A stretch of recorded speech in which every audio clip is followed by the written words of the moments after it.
ओम श्री गुरुवे नमः। प्रणाम भगवान। मैं अमृत का सागर ब्रह्म विद्या का अद्भुत ग्रंथ परम पूज्य स्वामी निरंजन देव जी महाराज का, और आज का टॉपिक है भगवान ज्ञानी सूखा नारियल। ज्ञानी सूखे नारियल एवं अज्ञानी गीले नारियल की तरह होते हैं। गीले नारियल में पानी अंश विशेष रहता है जो मोह का प्रतीक है।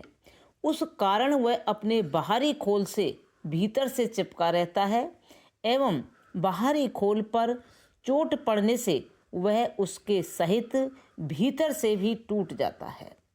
उसका यही एक हेतु है कि नारियल को उसके वृक्ष से कच्ची अवस्था में ही तोड़ लिया गया, जिसके कारण उसे सूर्य की गर्मी उसके ममता रूप जल को सुखाने में पर्याप्त नहीं हो सकी, इसलिए वह कच्चा रह गया।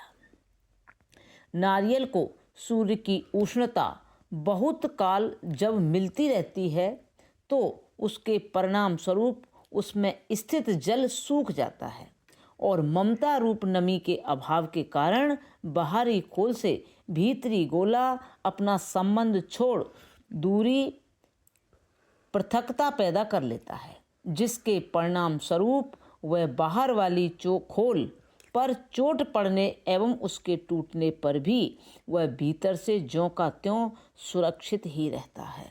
इसी प्रकार अज्ञानी को सत्संग रूप ज्ञान सूर्य की उष्णता न मिलने से उसका देह से पृथक आत्म विवेक जागृत नहीं हो पाता है, क्योंकि बिन सत्संग विवेक न होई।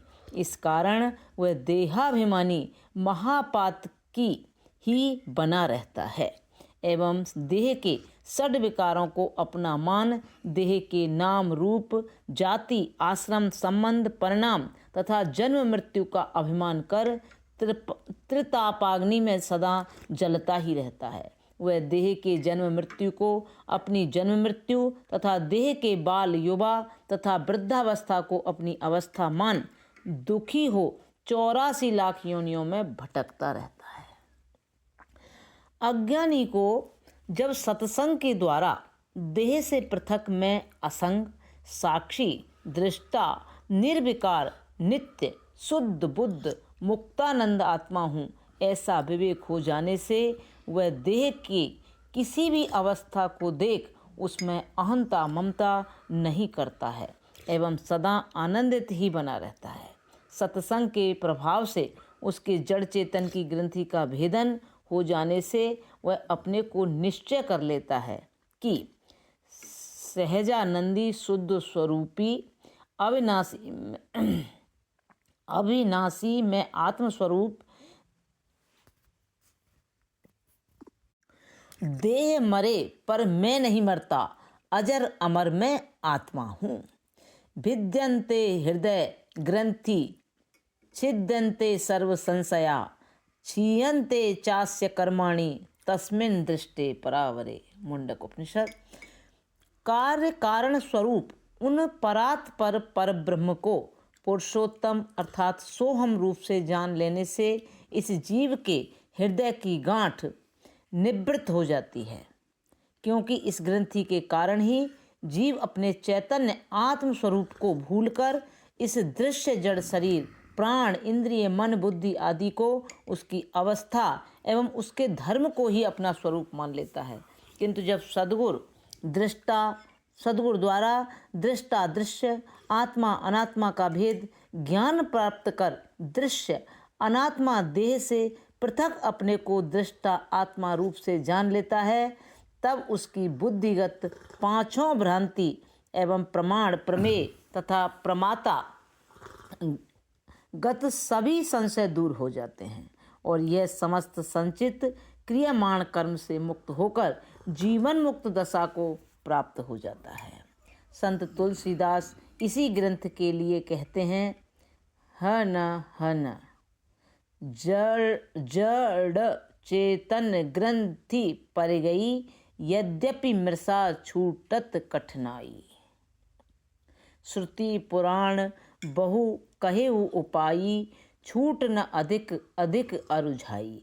तत्वज्ञानी देह इंद्रिय अंतःकरण के किसी भी धर्म, कर्म, अवस्था को अपने आत्म स्वरूप में अध्यारोपित नहीं करने के कारण देह इंद्रिय अंतःकरण के कर्मों के प्रति साक्षी बने रहने से सदा एक रस रहता है।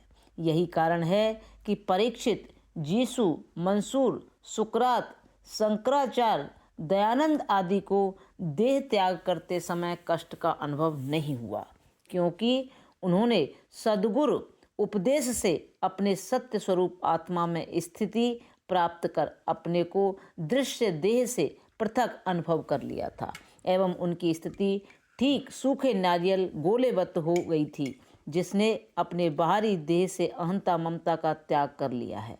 अज्ञानी देह में अभिमान कर सदा दुखी बना रहता है। देह धरे का दंड है, सब काऊ को होय, ज्ञानी भोगे ज्ञान से, मूर्ख भोगे रोय। आत्मा क्षेत्रज्ञ इत्युक्तः संयुक्तः प्राकृतैर्गुणैः, तरैव तु विनिर्मुक्तः परमात्मम् एत्युदाहृतः। आत्मा देह, इंद्रिय, प्राण, मन, बुद्धि, अहंकार रूप प्राकृत गुण विशिष्ट होने से क्षेत्रज्ञ अर्थात जीव नाम से कहा जाता है एवं प्राकृत गुणों से जब यह अपने को मुक्त जान लेता है तब यह जीव ही परमात्मा नाम से कहा जाता है। अर्थात देहात्म बोध विशिष्ट आत्मा ही क्षेत्रज्ञ और देहात्म बोध रहित आत्मा ही परमात्मा है। अयम आत्मा ब्रह्मा। प्रणाम भगवान। अब यहाँ से आगे कर लेंगे। ओम शांति शांति शांति।